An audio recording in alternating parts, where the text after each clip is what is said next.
Ahmadiyah Tiani Hakiki Islam karya Hazrat Mirza Bashiruddin Mahmud Ahmad radhiyallahu anhu, Khalifatul Masih II, yang saat itu Imam Jamaah Ahmadiyah adalah versi panjang dari sebuah makalah pendek, yang juga ditulis oleh penulis, untuk dibacakan dalam konferensi agama-agama yang hidup dalam kekaisaran yang diadakan pada tahun 1924 di London, Inggris.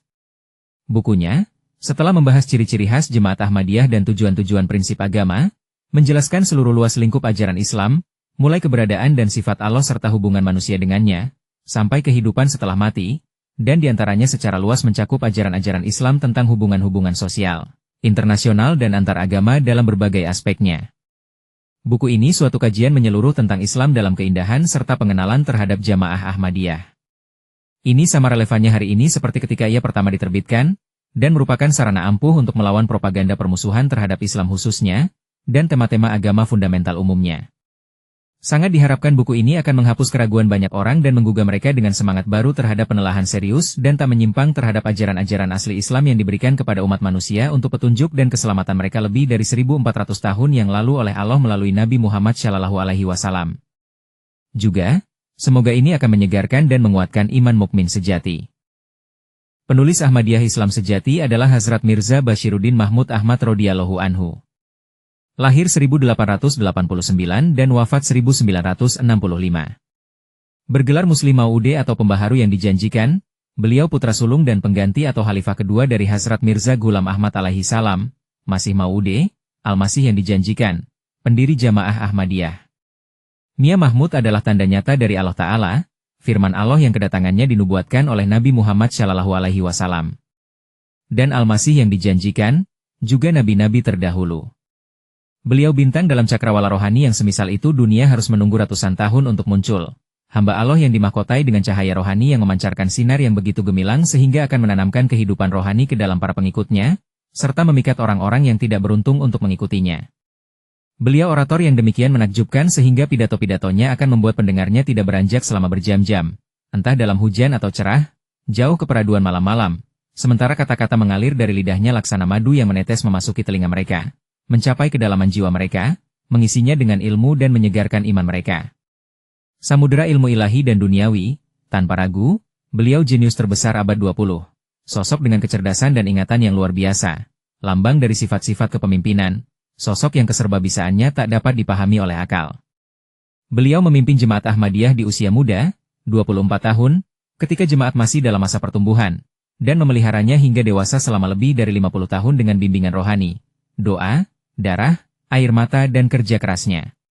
Tidak hanya beliau membentengi dasar-dasar jemaat yang ditetapkan oleh Al-Masih yang dijanjikan, tetapi mengembangkan struktur jemaat dengan mendirikan berbagai program dan organisasi yang mengambil inspirasinya dari Al-Masih yang dijanjikan dan di bawah bimbingan ilahi.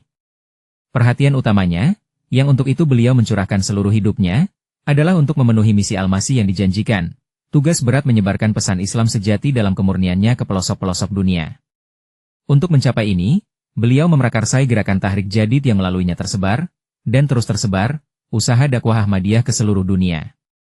Kecerdasannya, kecendekiawanannya yang mendalam dan luas, dan utamanya, ilmunya yang diberikan Allah, memungkinkan beliau menghasilkan sangat banyak tulisan dan pidato.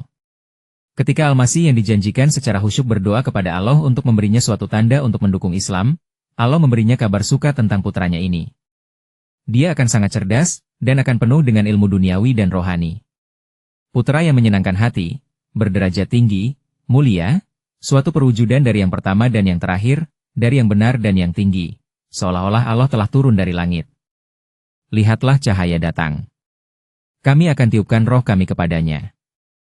Wahyu 20 Februari 1886. Daftar isi. Ciri-ciri khas Ahmadiyah. Apa seharusnya tujuan utama konferensi agama? Tujuan-tujuan utama agama. Tujuan pertama agama. Konsepsi Islam tentang Allah. Hubungan manusia dengan Allah. Jalan manusia dapat mengungkapkan hubungannya dengan Allah. Sarana manusia dapat mencapai Allah dan perwujudan praktis tujuan ini dalam kehidupan ini. Tujuan kedua agama. Akhlak-akhlak. Tahap-tahap berbeda dari sifat-sifat akhlak. Mengapa sifat-sifat akhlak baik dan buruk disebut demikian? Sarana memperoleh akhlak baik dan menghindari akhlak buruk. Tujuan ketiga agama. Segi sosial Islam. Hubungan keluarga. Hubungan orang tua anak. Hubungan tetangga ke masyarakat. Kewajiban-kewajiban warga bangsa negara. Pengentasan anak-anak yatim. Hutang piutang. Perdagangan. Perkumpulan pertemuan. Hubungan antara pemerintah dan rakyat, majikan dan buruh. Kekuasaan dan kewajiban-kewajiban negara Islam. Kewajiban-kewajiban rakyat. Hubungan antara majikan dan buruh. Hubungan antara kaum kaya dan kaum miskin, serta kekuasaan dan kewenangan pejabat. Hubungan internasional. Hubungan antara para penganut agama-agama berbeda. Tujuan keempat agama. Kehidupan sesudah mati. Sifat ganjaran dan hukuman dari kehidupan setelah kematian. Di mana dan dalam bentuk apa hukuman dan ganjaran dari dunia berikutnya mewujudkan diri. Akankah ganjaran dan hukuman kekal?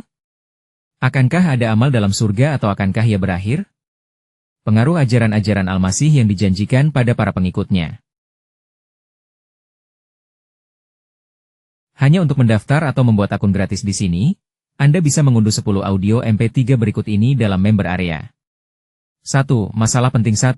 Apakah Nabi Isa masih hidup atau sudah wafat? 10 menit. 2. Masalah penting 2. Apakah wahyu dan kenabian masih ada setelah Rasulullah? 8 menit. 3. Masalah penting 3. Kebenaran Hazrat Mirza Ghulam Ahmad sebagai Imam Mahdi dan Al-Masih yang dijanjikan. 8 menit. 4.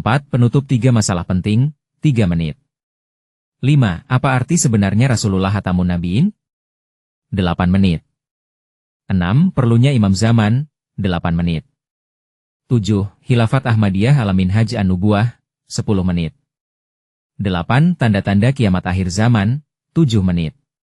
9. Apa sebenarnya Dajjal dan Yajuj Majuj? 8 menit. 10. Mengapa perlu bayat setelah melihat Imam Mahdi? 7 menit. Total Anda mendapat gratis sekitar 80 menit audio yang dijamin akan memperbarui keimanan Anda, memperkaya pemahaman Anda tentang Tuhan dan sifat-sifatnya, tentang kenabian, tanda-tanda akhir zaman dan lain-lain. Anda bisa dengarkan audio ini dari ponsel Anda kapan dan di mana saja, bahkan sambil Anda tidur malam. Kini begitu mudah untuk mengubah hidup Anda dalam waktu singkat. Kebanyakan orang kini malas membaca buku. Apalagi jika buku itu tentang suatu hal yang tidak dikenal atau tidak menarik, biarpun itu sangat penting, bahkan memengaruhi keselamatan mereka di dunia ini, terlebih di kehidupan setelah dunia ini. Namun, khazanah rohani format audio ini membuat mereka tak punya alasan lagi untuk malas mengadakan perubahan suci. Kini begitu mudah untuk seolah memasukkan seluruh harta karun rohani yang terpendam ratusan tahun itu ke dalam otak kita. Kita hanya mendengarkannya dan mengulanginya. Kami menjamin Anda tidak akan temukan di satu tempat lain sampai kapanpun konten audio gratis tentang topik keimanan penting selengkap ini. Ini satu-satunya peluang Anda mendapatkannya, gratis.